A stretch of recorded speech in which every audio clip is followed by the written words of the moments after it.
Berapa lama waktu yang dibutuhkan untuk mencapai Jupiter?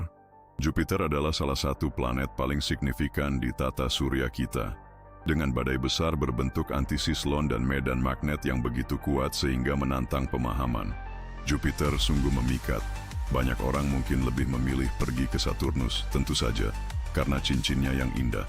Jupiter juga tidak akan mengecewakan Anda. Ada banyak alasan untuk menjelajahi Jupiter, seperti satelit esnya, yang akan dibahas lebih lanjut dalam video. Dengan pertimbangan analisis biaya manfaat, Jupiter memang menjadi pilihan yang lebih menguntungkan untuk pelarian dari bumi yang mungkin. Jadi, mengapa kita tertarik untuk melakukan perjalanan ke Jupiter? Salah satu alasan paling meyakinkan untuk mengunjungi Jupiter adalah bulan-bulannya. Meskipun merupakan raksasa gas, Jupiter memiliki 80 bulan batuan, membentuk hampir sebuah mini sistem surya sendiri. Bulan seperti Europa, Ganymede, dan Callisto dapat memiliki cadangan air cair yang luas di bawah kerak es mereka. Dianggap sebagai lokasi potensial untuk mencari kehidupan dalam sistem tata surya kita. Jika kita memilih untuk bepergian ke Jupiter, kita harus menempuh jarak yang jauh. Perjalanan ke Jupiter panjang karena bumi dan Jupiter mengorbit dengan kecepatan yang berbeda di sekitar matahari, mirip dengan pelari yang berlari di trek tanah liat di bawah sinar matahari yang terik. Dengan jarak di antara mereka terus berubah. Jarak di antara mereka bervariasi antara sekitar 365 juta mil sampai 600 juta mil pada titik terjauh. Untuk menggambarkan, 600 juta mil sama dengan lebih dari 24.000 kali keliling bumi. Dalam hal jarak, perjalanan ke Jupiter dengan kecepatan 70 mil per jam, kecepatan rata-rata mobil kita akan memakan waktu sekitar 800 tahun. Dua benda langit berjarak rata-rata sekitar 483 juta mil ke jarak. Dengan itu, para ilmuwan perlu mempertimbangkan pro dan kontra penggunaan bahan bakar lebih dibandingkan dengan investasi biaya dan waktu yang diperlukan untuk mencapai tujuan. Waktu perjalanan ke sebuah planet yang jauh tidak hanya tergantung pada kemajuan teknologi propulsi, tetapi juga pada posisi planet dalam porosnya. Tentang penyelidikan Jupiter, perlu dibuat penjelasan tentang wahana antariksa yang sudah mengunjunginya. Pada tahun 1970-an, NASA meluncurkan 4 wahana antariksa, Pioneer 10, Pioneer 11, Voyager 1, dan Voyager 2, yang mengikuti rute langsung ke planet gas tersebut. Meskipun telah melakukan perjalanan ke Jupiter, tidak ada dari mereka yang tetap berdekatan. Memanfaatkan bantuan gravitasi Jupiter, mereka didorong ke arah tata surya luar. Namun, hanya 2 wahana antariksa masa lalu yang tetap berdekatan, Galileo dan Juno. Kedua misi tersebut mengikuti rute yang lebih tidak langsung untuk mencapai Jupiter, memanfaatkan tarikan gravitasi planet dalam untuk mempercepat melalui sabuk asteroid dan memasuki orbit gas raksasa. Memilih rute terpanjang menghasilkan konsumsi bahan bakar yang lebih rendah, penting untuk mengurangi kecepatan demi membentuk orbit yang stabil. Berapa lama waktu yang diperlukan untuk perjalanan ini? Sonda Pioneer 10 NASA adalah wahana antariksa pertama yang mencapai Jupiter, menempuh rute langsung tercepat dalam waktu hanya 40 hari, atau kurang dari 2 tahun. Namun kedekatannya hanya sampai 130.000 km dari Jupiter. Sebuah wahana antariksa yang hanya ingin melakukan pengamatan permukaan planet biasanya memilih jalur yang lebih cepat. Pesawat antariksa Pioneer 10 mengambil beberapa gambar Jupiter sebelum melanjutkan perjalanan ke sistem tata surya luar. Demikian pula, Pioneer 11, Voyager 1 dan 2 membutuhkan sekitar 600 hari. Namun, kami bisa mendekati Jupiter jauh lebih dekat daripada Pioneer 10, hanya sampai 22.000 km jauhnya dari raksasa gas itu. Misi Galileo yang dimulai oleh NASA dengan tujuan untuk mempelajari Jupiter dan satelit-satelitnya adalah misi luar angkasa pertama yang menghabiskan beberapa tahun berputar di sekitar planet itu. Untuk mendekati Jupiter, wahana antariksa perlu bergerak dengan kecepatan yang lebih lambat dan mengikuti lintasan yang lebih panjang untuk masuk ke dalam orbit planet dan melakukan penelitiannya. Sebuah wahana antariksa berkecepatan tinggi akan melewati planet ini tanpa masuk ke dalam orbitnya. Misi Galileo berlangsung selama 2.242 hari, hampir 6 tahun, untuk mencapai Jupiter, tetapi sepanjang perjalanan itu mempertahankan kecepatan yang diperlukan. Ini adalah wahana antariksa pertama yang melewati beberapa tahun dalam orbit Jupiter dengan menggunakan lintasan bantuan gravitasi Venus Bumi, Vega. pesawat ruang angkasa hampir melakukan kontak dengan Venus, melakukan 2 putaran mengelilingi bumi, dan kemudian diluncurkan menuju planet utama dalam tata surya kita. Wahana New Horizons mencapai kecepatan 0,0 mil per jam, mencapai planet raksasa dalam waktu sekitar 405 hari. Selama melewati Pluto dan planet-planet kecil lainnya, wahana ruang angkasa ini melakukan lintasan terbang yang tidak biasa. Dengan memanfaatkan gravitasi Jupiter yang besar, wahana New Horizons meningkatkan kecepatannya menuju planet Katai Pluto dan menyusut sekitar 8.700 mil per jam dengan bantuan gravitasi. Dorongan ini memungkinkan perjalanan menuju planet Katai yang tercinta ini dilewati sekitar 3 tahun. Jika kita mempertimbangkan kemungkinan mengirim manusia ke Jupiter, beberapa pertimbangan tambahan harus dipikirkan, dan misi-misi akan melibatkan durasi yang lebih lama dibandingkan dengan pesawat ruang angkasa. Hingga saat ini, manusia baru mencapai bulan di luar angkasa. Dalam 50 tahun terakhir, kita tidak kembali ke bulan, tetapi akhirnya kita kembali meraih prestasi ini melalui misi-misi Artemis. Menurut NASA, rute terpendek dan paling efisien dalam hal bahan bakar ke Mars akan membutuhkan 9 bulan untuk pergi dan 21 bulan untuk pergi dan pulang. Jika kita menerapkan perhitungan yang sama untuk perjalanan pulang pergi ke Jupiter, diperlukan sekitar 6 tahun. Selain itu, NASA memperkirakan bahwa sebuah tim 4 orang akan memerlukan 8,0 pound makanan per tahun. Sebuah misi dengan 4 orang ke Jupiter akan memerlukan 48.000 pound makanan untuk pergi dan pulang, serta pengiriman peralatan dukungan hidup dan penelitian ke orbit bumi, serta memastikan kedatangan yang aman ke planet tersebut. Astronot akan menghadapi beberapa tantangan, salah satunya adalah radiasi. Selain dari dampak konstan radiasi matahari yang tidak dilindungi oleh magnetosfera kita, para pelancong luar angkasa perlu melindungi diri dari sinar kosmik galaksi yang dapat menyebabkan kerusakan genetik dan kanker. Kehadiran yang berkepanjangan di luar angkasa dapat menimbulkan masalah psikologis pada astronot, seperti kecemasan, yang dapat memengaruhi interaksi mereka dengan kru. Aliansi keluarga dan teman, ditambah dengan rutinitas kerja, cenderung memperburuk gejala tersebut, meskipun dengan pelatihan sebelumnya yang diterima oleh astronaut. Ketika Anda meninggalkan planet kami dan melihat bola biru mengambang di ruang angkasa, perspektif Anda berubah. Berkat pakaian generasi baru NASA dan misi Artemis yang akan datang, tantangan-tantangan tersebut akan ditingkatkan dan dikembangkan dalam beberapa tahun mendatang. Saat melakukan perjalanan ke Jupiter, para ilmuwan juga harus mempertimbangkan rute yang harus mereka ikuti. Sebuah wahana antariksa dapat mengikuti lintasan langsung, seperti para perintis dan navigator lakukan, atau memilih rute yang lebih panjang dan tak langsung, seperti Galileo atau Juno. Namun rute yang lebih panjang berkaitan dengan mendekati orbit sebuah planet. Oleh karena itu, keselarasan di antara keduanya menjadi penting. Tarikan gravitasi planet menarik wahana antariksa menuju arahnya sebelum mendorongnya kembali ke jalurnya. Pesawat luar angkasa perlu memanfaatkan energi orbital planet untuk mencapai tujuan ini.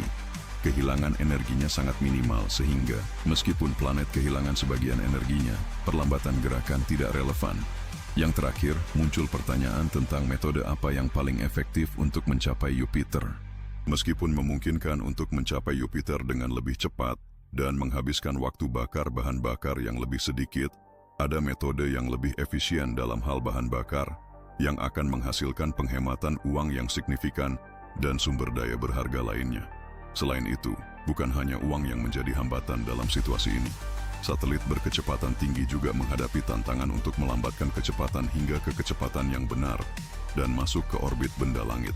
Di sisi lain, wahana antariksa dirancang untuk melewati planet dengan cepat, dengan tujuan mengamati dan mengambil beberapa gambar sebelum melanjutkan perjalanan untuk menjelajahi yang tidak diketahui. Ini adalah situasi yang dikenal sebagai pendekatan. Jupiter adalah salah satu planet paling dinamis dan menarik di tata surya kita. Bulan-bulan Jupiter, dengan lautan yang luas di bawah lapisan es tebal, memiliki potensi untuk menampung kehidupan dan dianggap sebagai kandidat yang menjanjikan untuk keberadaan kehidupan asing di tata surya kita. 2 misi antariksa besar direncanakan untuk menjelajahi bulan-bulan Jupiter. Yang pertama adalah Europa Clipper dari NASA, dirancang khusus untuk menyelidiki Eropa, salah satu dari 80 bulan planet tersebut. Dijadwalkan diluncurkan tahun 2024, diperkirakan akan mencapai orbit Jupiter pada tahun 2031. Untuk tetap berada di orbit, wahana akan mengikuti rute berbelok dengan kecepatan rendah, daripada hanya melewatinya dengan cepat seperti yang disebutkan sebelumnya.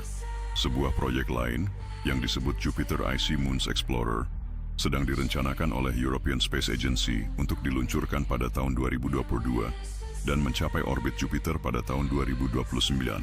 Secara ringkas, sebuah wahana antariksa secepat New Horizons bisa mencapai Jupiter dalam waktu sedikit lebih dari setahun.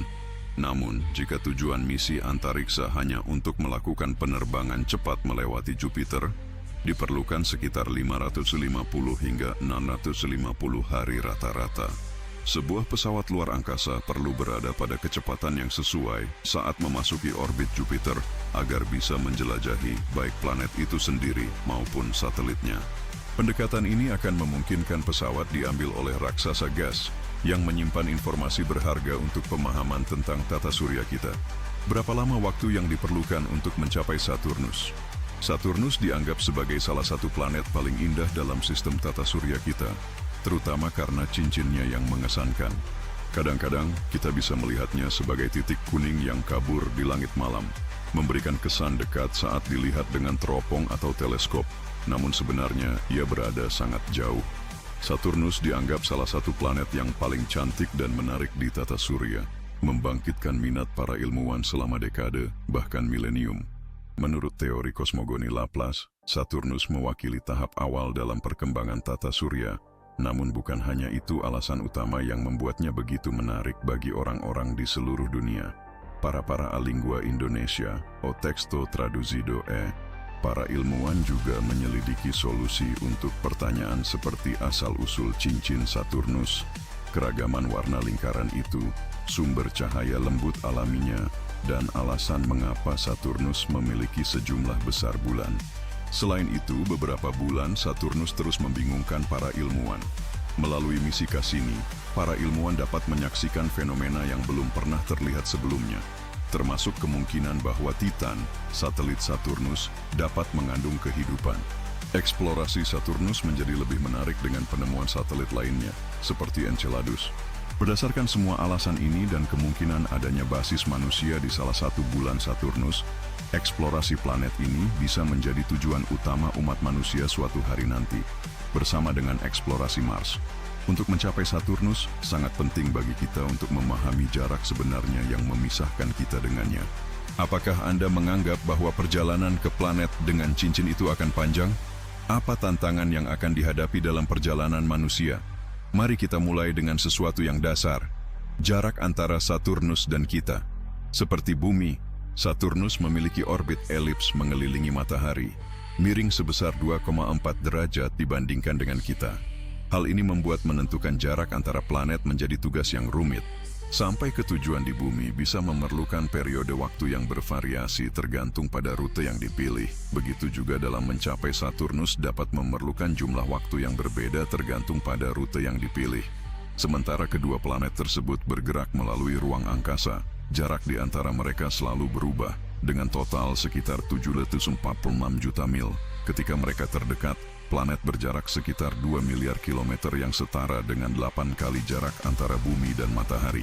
Ketika berada pada jarak terjauh, planet tersebut berjarak sedikit lebih dari 1 miliar mil atau 1,7 miliar kilometer yang mewakili 11 kali jarak antara bumi dan matahari. Berdasarkan gerakan elipsis planet, jarak di antara mereka bisa bervariasi secara signifikan pada suatu waktu tertentu. Menurut penelitian, jarak terdekat yang tercatat antara bumi dan Saturnus adalah 1,201 miliar kilometer pada 21 Desember 1914. Meluncurkan Cassini dan pesawat luar angkasa lainnya langsung ke Saturnus tidak mungkin karena berat yang tinggi dan kurangnya daya untuk mengurangi kecepatan saat diperlukan. Cassini menuju Venus dan melakukan 2 lintasan di sana, satu melalui bumi dan satu melalui Jupiter, dan dengan demikian mendapatkan energi yang diperlukan untuk berakselerasi berkat daya tarik gravitasi setiap planet. Saturnus berjalan lebih dari 21 mil per jam di ruang angkasa dan membutuhkan 29,5 tahun bumi untuk menyelesaikan satu orbit sekitar matahari. Bumi mengorbiti Saturnus sekali setahun, menyebabkan ilusi bahwa Saturnus bergerak mundur di langit malam saat planet kita melampauinya. Beberapa wahana antariksa telah dikirim sebelumnya ke Saturnus, masing-masing memerlukan waktu yang berbeda untuk mencapainya tergantung pada rute yang dipilih. Kami sudah menyebutkan jarak antara planet kami dan Saturnus. Berdasarkan data ini, tidak mungkin untuk menentukan waktu yang diperlukan untuk mencapai raksasa gas. Dan ketika kita membicarakan tentang kedatangan ke sebuah planet, layak untuk menyebutkan sonde dan misi yang sebelumnya dikirim ke Saturnus. Secara keseluruhan, ada 4 misi yang menjelajahi rute ke planet cincin tersebut. 3 diantaranya adalah misi lintas antariksa. Sementara Cassini-Huygens adalah misi yang didedikasikan untuk mempelajari Saturnus dalam orbit dari 2004 hingga 2017. Ketika meluncurkan pesawat luar angkasa, para ilmuwan harus menentukan rute yang akan diikuti. Ada kemungkinan mencapai sebuah planet secara lebih cepat, namun menggunakan bahan bakar lebih banyak. Ada metode yang lebih efisien dalam hal konsumsi bahan bakar, yang dapat menghasilkan penghematan yang signifikan. Selain uang, ada rintangan lain yang perlu dipertimbangkan dalam situasi ini. Satelit yang bergerak cepat menghadapi tantangan untuk memperlambat kecepatan dan memasuki orbit sebuah benda langit. Sementara itu, pesawat antariksa dibangun untuk melintas dengan cepat melewati planet. Hanya mengamatinya dan menangkap beberapa gambar sebelum melanjutkan perjalanan untuk menjelajahi yang belum diketahui. Ini adalah misi pengintaian. 3 misi pengintaian telah dilakukan oleh Pioneer 11 Voyagers dan misi New Horizons. Pioneer 11 diluncurkan pada bulan April 1973, melakukan perjalanan hampir 70 tahun, dan mencapai Saturnus pada tahun 1979, memakan waktu sekitar 6,5 tahun untuk mencapai planet itu.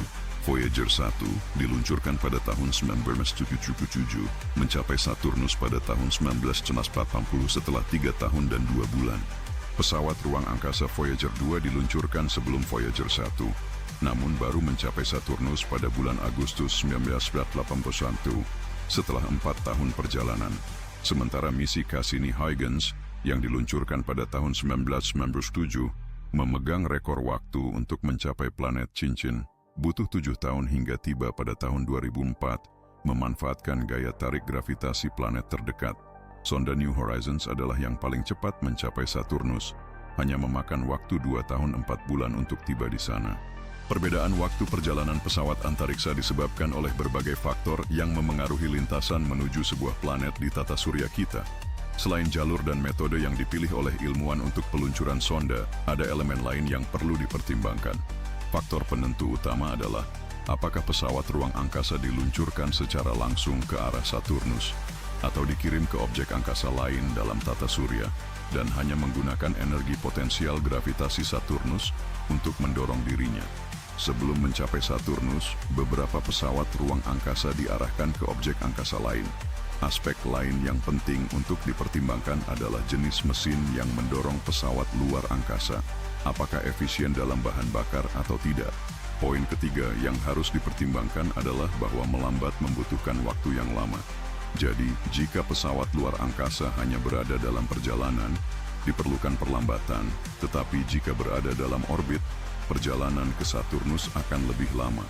Pada saat ini, definisi lalu lintas udara yang disebutkan sebelumnya menjadi penting untuk memahami berbagai lintasan menuju Saturnus. Dengan ini diingatkan, mari kita bahas misi-misi sebelumnya ke planet gas, seperti yang dilakukan oleh pesawat ruang angkasa Pioneer 11 dan Cassini, yang memanfaatkan gravitasi berbagai planet sebelum mencapai Saturnus. Perjalanan dilanjutkan dengan melewati planet lain. Wahana antariksa Voyager 1 dan 2 melintasi tata surya dengan kecepatan tertinggi, mendapatkan pandangan pertama di sekitar Saturnus. Dibandingkan dengan misi yang disebutkan, wahana antariksa New Horizons memiliki beberapa keunggulan yang mencolok. Perbedaan utamanya ada pada mesinnya, yang dianggap sebagai yang paling canggih yang tersedia. Sebuah rute tunggal telah ditetapkan melewati Saturnus saat mendekati Pluto. Di ruang angkasa sangat penting untuk memahami bahwa perjalanan tidak berlangsung lurus. Sebagian besar waktu dihabiskan untuk melambat. Jika tidak, Anda akan melewati Saturnus dan tersesat di ruang angkasa yang jauh, karena gaya gravitasinya tidak akan mampu menahan Anda. Namun begitu, itulah lamanya perjalanan wahana antariksa ke Saturnus. Apakah mungkin untuk mengurangi waktu perjalanan jika kita mengirim manusia ke sana? Jika kita memikirkan untuk mengirim manusia ke Saturnus, kita harus mempertimbangkan beberapa aspek tambahan.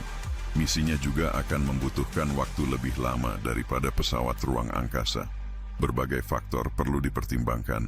Tantangan utama dalam mengirim manusia ke Saturnus adalah memastikan pasokan yang cukup untuk perjalanan aman ke sana dan kembali. Menurut NASA, misi dengan 4 awak akan membutuhkan sekitar 72.000 pon makanan hanya untuk mencapai planet itu, yang akan 3 kali lipat berat pesawat luar angkasa. Ini secara signifikan meningkatkan kebutuhan daya untuk peluncuran. Selain itu, diperlukan untuk mengirimkan semua peralatan dukungan hidup dan penelitian ke orbit bumi. Mengingat semua aspek ini, setidaknya diperlukan 8 tahun bagi manusia untuk mencapai Saturnus. Namun juga perlu mempertimbangkan perjalanan pulang, di mana semua pesawat ruang angkasa yang diluncurkan akan mendapat manfaat dari gaya gravitasi Jupiter. Ketika sampai di Saturnus, mungkin diperlukan waktu yang lama untuk menunggu Jupiter berada dalam posisi yang tepat untuk menyediakan energi ke pesawat luar angkasa. Selain itu, keamanan saat tiba di Saturnus adalah prioritas. Astronot akan menghadapi berbagai tantangan, dengan radiasi menjadi salah satu yang paling serius, karena dampak radiasi matahari yang terus-menerus tidak dilindungi oleh magnetosfera. Para penjelajah ruang harus berjaga-jaga melawan sinar kosmik galaksi, yang berpotensi menyebabkan kerusakan genetik dan kanker. Para astronaut akan menghadapi berbagai tantangan psikologis saat tinggal dalam waktu yang lama di angkasa, yang dapat menyebabkan kecemasan dan mengganggu hubungan dengan anggota kru lainnya. Isolasi dari keluarga dan teman-teman, bersama dengan rutinitas kerja yang teratur, memperkuat gejala-gejala ini. Meskipun astronot telah dipersiapkan untuk hal itu, pelatihannya terjadi di sini, di bumi. Saat meninggalkan planet kita dan memandang bola biru itu mengambang di luar angkasa, perspektif berubah. Berkat pakaian NASA baru dan misi Artemis yang akan datang, tantangan ini akan ditangani dan diperbaiki dalam beberapa tahun mendatang. Dalam video ini dibahas bahwa tidak ada waktu pasti untuk mencapai Saturnus, meskipun New Horizons telah memecahkan rekor baru dengan menyelesaikan perjalanan dalam waktu kurang dari 2 tahun. Para ilmuwan sedang merencanakan untuk meningkatkan kecepatan dan mengurangi waktu perjalanan melalui penggunaan motor yang lebih kuat dan pola penerbangan yang lebih efisien. Di masa depan, waktu perjalanan ke Saturnus mungkin dapat dikurangi secara signifikan dan eksplorasi antar bintang mungkin akan selesai secepat liburan di luar negeri. Dengan evolusi teknologi yang pesat, tidak pernah bisa diprediksi apa yang akan datang di masa depan. Tujuan berikutnya adalah Uranus, planet ketujuh dari matahari dalam urutan jarak. Dalam hal diameter, itu adalah planet terbesar ketiga dalam tata surya dan yang keempat dalam massa. Jarak rata-ratanya dari matahari adalah 2,8171 miliar kilometer, dengan periode orbit sepanjang 84 tahun. Memiliki diameter khatulistiwa sebesar 51,100 kilometer, 4 kali lipat dari bumi, dan massa 14,6 kali lipat dari bumi. Planet ini memiliki periode rotasi sebesar 17,25 jam, dengan suhu minimum 226 derajat Celcius. Saat ini telah terdeteksi 27 satelit mengorbit di sekitarnya. Saturnus dikenal sebagai dunia yang keras dan kasar, sudah pernah dijelajahi oleh salah satu wahana antariksa kita bertahun-tahun yang lalu. Sebuah alam semesta penuh misteri, dan kita hampir akan menjelajahinya lagi. Di atas kita, tersembunyi dalam kegelapan, raksasa biru agung Uranus dan Neptunus memanggil perhatian kita. Meskipun jauh lebih besar dari bumi, Mars dan Venus, mereka begitu jauh sehingga menjadi tidak terlihat dengan mata telanjang. Kita hanya melihat mereka sesaat ketika Voyager 2 menerobos mereka pada tahun 1986 dan 1989 sebelum melanjutkan perjalanan ke ruang antar bintang. Beberapa wahana penjelajah lain telah mengeksplorasi semua planet yang tersisa dalam tata surya kita, kecuali raksasa biru. Meskipun planet-planet ini telah diabaikan, sudah diketahui sejak lama bahwa mereka menyimpan informasi penting untuk memahami pembentukan tata surya kita dan, lebih khusus lagi, sistem bintang dari bintang lain. Saat ini, muncul keinginan untuk menjelajahi Uranus. Yang positif, karena misteri yang mengitari planet ketujuh ini. Terkait jaraknya dari matahari, Uranus menonjol karena rotasinya yang unik di tata surya, disertai dengan atmosfer yang ramai oleh angin, dengan kecepatan ekstrem dan medan magnet yang sangat kompleks, yang menghasilkan fenomena yang masih belum sepenuhnya dipahami. Tidak diketahui dengan pasti di wilayah sistem tata surya mana Uranus terbentuk. Apakah ia bertukar posisi dengan Neptunus selama fase-fase awal yang penuh gejolak dari evolusi sistem, atau detail tentang komposisi persisnya dan ukuran inti yang terbentuk dari batuan dan es. Ada kecurigaan bahwa beberapa bulan utamanya, seperti Ariel, Neptunus, dan Miranda, yang menunjukkan tanda-tanda aktivitas geologis, mungkin menyimpan samudra di bawah permukaannya. Jika kita menyebutkan ini, itu karena alasan tertentu. Namun, pertama-tama mari kita kontekstualisasikan sedikit untuk mempermudah pemahaman. Sampai malam tanggal 13 Maret 1781, umat manusia hanya mengenal 5 planet yang terlihat dengan mata telanjang dan disebut sebagai Merkurius, Venus, Mars, Jupiter, dan Saturnus. Hanya pada abad ke-18 Uranus, salah satu dari 5 planet yang terlihat dengan mata telanjang sejak zaman kuno, diakui sebagai planet karena kecerahan rendah dan orbitnya yang sangat lambat. Identifikasi sebagai planet bukan bintang dilakukan oleh William Herschel pada 13 Maret 1781. Penemuan itu benar-benar tak terduga baginya, karena planet yang terlihat dengan mata telanjang, kecuali Saturnus, sudah diketahui selama ribuan tahun. Sampai Herschel menyadari bahwa sebuah bintang yang redup tampaknya bergerak, tidak ada yang menyadari keberadaan planet lain. Pada malam itu, tanggal 13 Maret, sekitar pukul 10 hingga 11 malam, astronot Inggris-Jerman William Herschel melihat sebuah cakram kecil berwarna biru hijau dalam teleskopnya, mengungkapkan keberadaan dunia baru yang tidak terlihat mengorbit matahari dan membuat tidak ada yang yakin dengan jumlah sebenarnya planet di tata surya kita. Menurut ensiklopedia, apakah Herschel yang pertama kali mengamati Uranus? Tidak. Para astronom lain yang mendahuluinya berhasil melihatnya beberapa dekade sebelumnya, namun mereka keliru menganggap planet itu sebagai bintang. Herschel yang pertama kali mengakui, untuk pertama kalinya, gerakan titik kabur itu, mengidentifikasinya sebagai objek yang bergerak. Dia tidak menyadari segera bahwa itu adalah sebuah planet. Awalnya dia mengira itu adalah komet, mirip dengan yang biasa ditemukan oleh kakak perempuannya Caroline. Observasi yang panjang diperlukan untuk mengumpulkan data yang cukup dan mengkonfirmasi bahwa setelah ribuan tahun, tata surya telah diperkaya dengan satu elemen lagi. Baik bumi maupun Uranus dan Neptunus adalah dunia-dunia biru.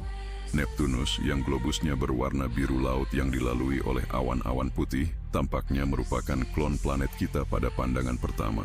Namun, biru dari planet-planet ini bukan berasal dari lautan, melainkan dari keberadaan metana di atmosfer yang beku dari hidrogen dan helium pada suhu 220 derajat di bawah nol, menjadikan mereka tempat paling dingin dalam tata surya. Tonalitasinya di bumi sangat berbeda dengan oranye merah yang berkilauan di Jupiter dan Saturnus, mengungkapkan perbedaan besar antara planet-planet ini. Seperti Jupiter dan Saturnus, atmosfer Uranus mengandung hidrogen dan helium, namun juga memiliki konsentrasi tinggi metana, amonia, air, dan hidrogen sulfida. Metana menyerap cahaya pada bagian merah spektrum yang memberikan warna biru kehijauan kepada Uranus. Saat masuk ke lapisan atmosfera, awan akan menjadi lebih tebal, dingin, dan biru seiring dengan gas-gas menyerap lebih banyak cahaya terlihat. Di bawah atmosfera, mungkin terdapat jawaban untuk misteri lain dari Uranus. Medan magnetnya yang tidak terpola telah miring sejauh 60 derajat terhadap sumbu rotasinya, lebih kuat di salah satu kutub daripada yang lain, dan dipindahkan beberapa ribu kilometer dari pusat. Ada yang percaya bahwa distorsi magnetik ini mungkin berasal dari lautan luas cairan ionik tersembunyi di bawah awan berwarna hijau, penuh dengan air, amonia, atau bahkan berlian cair. Dua raksasa biru besar memiliki karakteristik yang berbeda. Ketika melewati Uranus, wahana Voyager 2 mengejutkan para astronom dengan gambarnya. Bukan karena keberadaan apa yang ditunjukkan, tetapi karena ketidakhadiran hal yang sama. Tidak ada pita, badai, noda, atau awan yang terlihat, hanya bola yang homogen, pucat, dan berwarna kebiruan. Dengan menyesuaikan kontras gambar, awan yang sangat halus dapat dibedakan. Saat ini, kita tahu bahwa Uranus sebenarnya tidak begitu tenang. Pengamatan infrared dan teleskop teselusurnya mengungkapkan keberadaan badai. Meskipun Uranus tetap menjadi raksasa paling tenang di antara planet yang kita kenal. Di sisi lain, di Neptunus, tidak ada tanda-tanda ketenangan.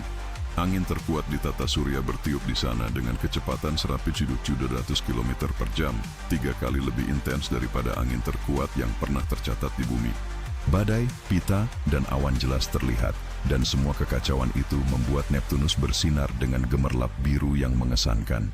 Sebaliknya, Uranus memudar karena lapisan smog fotokimia yang permanen, yang tidak dapat menumpuk di Neptunus karena keributan di atmosfernya. Penjelasan atas perbedaan ini terletak pada fakta bahwa Uranus adalah planet yang paling sedikit memancarkan energi internal dalam tata surya. Panas yang membakar di pusat planet adalah kenangan pembentukannya. Uranus pada gilirannya tampaknya tidak mengalirkan atau kehilangan panas tersebut yang memunculkan lebih banyak pertanyaan daripada jawaban. Penjelasan yang mungkin adalah bahwa interior Uranus telah terganggu oleh dampak raksasa, yang juga bisa membenarkan salah satu karakteristik paling unik dari planet tersebut. Porositas puncak Urano condong pada orbitanya sebesar 98 derajat, yang membuatnya terlihat terbalik, seperti gasing terbalik yang bergulir di atas meja. Hal ini mengakibatkan kutub-kutubnya selama solstis bergantian menghadap langsung ke matahari, menyebabkan tempat-tempat dengan siang yang terpanjang yang pernah tercatat. 42 tahun cahaya diikuti oleh 42 tahun kegelapan. Uranus mungkin terkena benda langit dengan ukuran serupa atau lebih besar dari bumi, menyebabkan jatuhnya seperti dalam permainan bowling. Beberapa juga mengusulkan bahwa baik Uranus maupun Neptunus terkena benda-benda planet selama pembentukannya. Uranus hanya sedikit tergores dan Neptunus lebih intens. Teori ini menunjukkan bahwa tata surya dibentuk oleh bencana alam dengan proporsi yang sangat besar. Hari ini kita tahu bahwa planet-planet yang dikenal kemungkinan besar tidak terbentuk dalam orbit mereka saat ini. Bulan yang kita lihat di langit mungkin muncul dari tabrakan antara planet seukuran Mars dan bumi primitif. Hal ini ditunjukkan oleh fakta berikut. 3. Ada 8 miliar tahun lalu, planet yang baru terbentuk mengalami serangan asteroid yang intens, yang dikenal sebagai Late Heavy Bombardment. Menurut model komputasi, planet raksasa melakukan tarian gravitasi yang rumit miliaran tahun yang lalu sebelum menetap di lintasan saat ini, melemparkan asteroid keluar angkasa seperti batu yang dilempar oleh seorang anak. Selama pembentukan tata surya, menurut beberapa model, Neptunus diyakini berada lebih dekat dengan matahari daripada Uranus, dan semua planet akan jauh lebih dekat dengan bintang kita daripada posisi saat ini. Untuk mengungkap misteri ini, diperlukan penyelidikan apakah gigantes biru tetap mempertahankan jejak sejarah awal mereka, untuk menentukan apakah mereka berasal dari posisi mereka saat ini, atau dari wilayah yang lebih dekat dengan bintang. Selain itu, Uranus dan Neptunus memiliki sejumlah besar bulan. Beberapa di antaranya sangat istimewa dan misterius, seperti Triton. Meskipun kita biasanya mengaitkan kata bulan dengan benda langit abu-abu dan tak bernyawa, beberapa bulan utama planet ini tampaknya telah aktif pada suatu waktu. 5 satelit utama Uranus, Miranda, Ariel, Neptune, Umbriel, Titania, dan Oberon adalah benda batuan dan berdiameter es dengan ukuran antara 500 dan 105 mm. Dalam gambar kasar yang dikirimkan oleh Voyager 2, satelit-satelit ini sering menunjukkan tanda-tanda aktivitas geologis dan permukaan muda, dengan lembah dan tebing yang mencolok, seperti Root of Verona di Miranda, jurang tertinggi di tata surya, dari mana mungkin untuk meluncur dari tebing vertikal setinggi 20 km, turun dengan lambat yang mengganggu selama 12 menit sebelum mencapai dasar. Namun, apa yang sebenarnya terjadi di bulan-bulan tersebut, kita belum tahu. Bulan-bulan Uranus mengungkapkan kepada kita bahwa, berbeda dengan geologi panas planet bumi yang terbentuk oleh lava dan batu, ada juga geologi yang dingin namun sama menariknya, dibentuk oleh es dan samudra air, metana dan amonia, sebagai pengganti mantel batuan leleh. Fitur selalu dianggap menarik, tetapi tidak cukup menarik untuk layak mendapatkan perhatian khusus, sampai para astronom mulai mempelajari planet di sekitar bintang lain dan menemukan bahwa raksasa es, seperti Uranus dan Neptunus, tersebar di mana-mana. Singkatnya, ada banyak alasan untuk kembali mengunjungi raksasa biru.